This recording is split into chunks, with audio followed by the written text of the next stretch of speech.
నమస్కారం. ఘంటారావానికి స్వాగతం. ముందుగా ప్రధాన అంశాలు.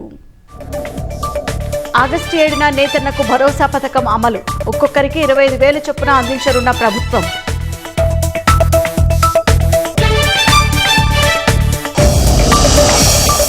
ఇరవై 22 వారాల్లో రాజధాని రెండో దశ మాస్టర్ ప్లాన్ సిద్ధం. సీఎం చంద్రబాబుకు వెల్లడించిన సింగపూర్ ప్రతినిధులు.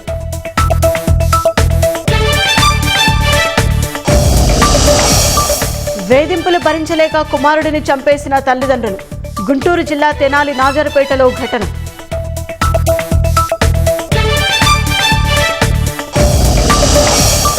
ప్రకాశం జిల్లా పాత మాగులూరులో వ్యక్తి హత్య.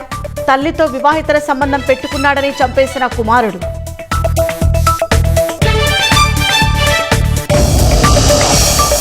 ఇరాన్పై రెండో దఫా దాడులు ప్రారంభించామన్న అమెరికా. సైనిక స్థావరాలను లక్ష్యంగా చేసుకున్నట్లు వెల్లడి.